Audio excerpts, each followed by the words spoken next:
India TV YouTube channel को subscribe करें और बेल आइकन दबाएं। ऑक्सीजन, रेमडेसिविर और मास्क को लेकर बहुत से सवाल हैं। कब ऑक्सीजन की जरूरत है, कब अस्पताल ले जाने की जरूरत है, ऐसे बहुत से सवाल हैं जिसका जवाब आप, हम और पूरा देश जानना चाहता है। कोरोना से जुड़े ऐसे कई सवालों के जवाब और कंफ्यूजन दूर करने की कोशिश की है एम्स के डायरेक्टर डॉक्टर रणदीप गुलेरिया ने। सबसे पहला सवाल, इस वक्त किसको ऑक्सीजन की जरूरत है और किसे नहीं चाहिए? ऑक्सीजन एक बहुत इंपॉर्टेंट ट्रीटमेंट स्ट्रैटेजी है कोविड-19 के लिए, लेकिन उसका मिसयूज जो है वो भी एक बहुत इंपॉर्टेंट फैक्टर है। अगर हम ऑक्सीजन सैचुरेशन की बात करें, जो हम सब लोग रेगुलरली अब देख रहे हैं, पल्स ऑक्सीमीटर लगा के जो एक छोटा सा डिवाइस हम अपने उंगली पे लगाते हैं, तो उससे हम ये देखते हैं कि अगर हमारी सैचुरेशन 94, 95, 96 है या उससे ज़्यादा है, तो उसका ये मतलब है कि अब हमारे बॉडी में, शरीर में ऑक्सीजन की जो ब्लड में ऑक्सीजन है वो सफिशिएंट है और इससे हमें घबराना नहीं चाहिए। हमारे सब टिश्यूज को, चाहे हम ब्रेन की बात करें, किडनी की बात करें, लिवर की बात करें या और किसी ऑर्गन की बात करें, enough oxygen is reaching these organs. इसलिए ये जरूरी नहीं है कि अगर आपकी ऑक्सीजन सैचुरेशन 94, 95 है तो आप ऑक्सीजन लगा के उसको 98, 99 करें, वो एक ऑक्सीजन का मिसयूज है। तो ये समझना बहुत जरूरी है कि हम ऑक्सीजन का मिसयूज ना करें, क्योंकि वही ऑक्सीजन उस व्यक्ति के काम आ सकती है इसकी ऑक्सीजन सैचुरेशन 90 से कम हो या 80s में हो। अच्छा, एक और बहुत अहम सा सवाल है कि हमें अस्पताल जाने की जरूरत कब है? हमारा ऑक्सीजन लेवल किस स्तर तक सुरक्षित माना जाएगा? ऑक्सीजन की जो जुडिशियस यूज है, जब किसी व्यक्ति की सैचुरेशन 93 से कम हो, इससे पहले जब हम लोगों को ऑक्सीजन थेरेपी देते थे, लॉन्ग टर्म ऑक्सीजन थेरेपी जो हम कहते हैं, जिनको ब्रोंकाइटिस है, फेफड़े खराब है, वो अपना सैचुरेशन 88, 90 पे भी ठीक काम चल जाता था। 92 पे भी इनको ऑक्सीजन कॉन्सेंट्रेटर के साथ काम चल जाता था और ठीक रहते थे। इसलिए ये पैनिक की जरूरत नहीं है कि हमें ऑक्सीजन सैचुरेशन हमेशा ही 95 रखनी चाहिए। अगर आपकी ऑक्सीजन सैचुरेशन 92, 93 है तो भी it is all right, but हम यही चाहते हैं कि एक बफर हो, जिससे ऐसा ना हो कि एकदम कम हो जाए और आपको हॉस्पिटल में पहुंचने में देरी हो जाए। इसलिए अगर आपकी सैचुरेशन 94 से ज्यादा है, आप बिल्कुल ना घबराएं, ऑक्सीजन की कोई जरूरत है। उससे कम हो रही हो तो अपने डॉक्टर से संपर्क करें और अगर जरूरी लगता है तो हॉस्पिटल जरूर आए। और अगर घर में सांस लेने में दिक्कत हो रही है, सांस लेने में परेशानी हो रही है, ऑक्सीजन की कमी हो रही हो, तो ऐसी इमरजेंसी में क्या करना चाहिए? गाइडलाइंस में भी कहा है कि अगर आपकी ऑक्सीजन कम हो रही है, आप घर पे हो, तो आप पेट के बल भी लेट सकते हो और डीप ब्रीदिंग कर सकते हो।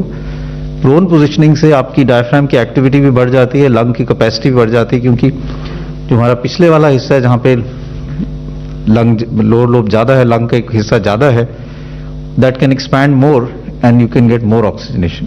तो वो भी हम कर सकते हैं। और क्या हमें अब घर में भी मास्क पहनने की जरूरत है? इस सवाल पर नीति आयोग के सदस्य डॉक्टर वीके पॉल ने क्या कहा है, यह सुनना भी बहुत जरूरी है। मैं कहना चाहूंगा कि सीधा टाइम आ गया है कि घर में हम वैसे ही अब मास्क पहनना शुरू करें। हम बाहर की बात करते थे, लेकिन संक्रमण जैसे है, ज्यादा है, तो घर में भी बाई चांस किसी को आ गया है तो जहां तक हो के घर में भी जब हम किसी के साथ बैठे हैं तो मास्क लगाएं तो फायदा है। लेकिन डेफिनेटली अगर कोई पॉजिटिव है उसको भी मास्क लगाना है, बाकियों को भी लगाना है, उसको दूसरे कमरों में रखना है। बिल्कुल जरूरी है कि हम फालतू बाहर नहीं जाएंगे। Please don't go out unnecessarily, stay with your family, very important. And also even within the family, please wear mask. Please don't invite people into your home, this is not the time to do so. और घर में भी थोड़ा care रखिए कि किसी तरह से इन्फेक्शन कोई हो रखा है तो हम बाकी कोई बच पाए, क्योंकि ये दिखाई देता है कि ये वायरस तेज गति से पकड़ते हैं। ये ट्रांसमिसिबिलिटी वाला जो एंगल है क्लियर होता जा रहा है। So it will be very important that we don't go out, we don't invite people as much as possible, and we protect ourselves and we protect our family members to the best of our ability. Remdesivir injection नहीं मिल रहा है, इसका बहुत शोर आप सुन रहे होंगे।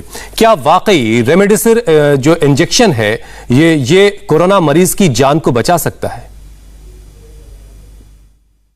रेमडेसिविर एक ऐसा ड्रग है जो आजकल बहुत डिमांड में है, लेकिन अगर हम इसको क्रिटिकली देखें तो रेमडेसिविर की जो बेनिफिट्स हैं वो वेल एस्टैब्लिश नहीं है। सबसे पहले जो रेमडेसिविर की स्टडी आई थी वो चाइना से ही आई थी, क्योंकि कोविड पैंडेमिक चाइना में ही शुरू हुआ था।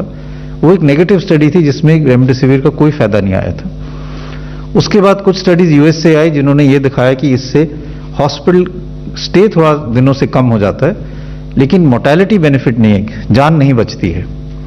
और WHO की जो सबसे बड़ी स्टडी हुई है, जो सॉलिडारिटी ट्रायल है, उन्होंने भी इस ड्रग में कोई फायदा नहीं पाया।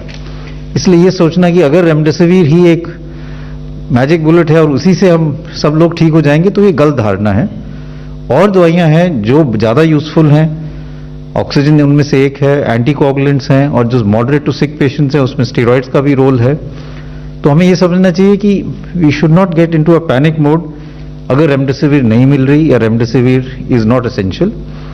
और इसीलिए इस ड्रग की होर्डिंग जो है या ड्रग की मिसयूज जो है उसको भी रोकने की जरूरत है। It is only useful in moderate to severe cases on 5th to 7th day, जब आपका सैचुरेशन गिर रही है, आपके लंग में इन्फिल्ट्रेट्स आ रहे हैं। जो सारी स्टडीज हुई हैं उन्होंने भी यही दिखाया है। अगर हम रेमडेसिविर शुरू में दे दें तो उसमें कोई बेनिफिट नहीं है, और इसके लिए मेडिकल लिटरेचर, इंटरनेशनल लिटरेचर में भी डेटा है।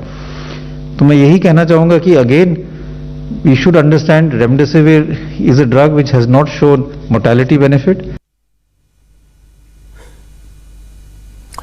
और इस बीच कोरोना के बढ़ते संकट पर चुनाव आयोग से बड़ी खबर आ रही है। डिटेल पूरी आपको देंगे ब्रेक के बाद।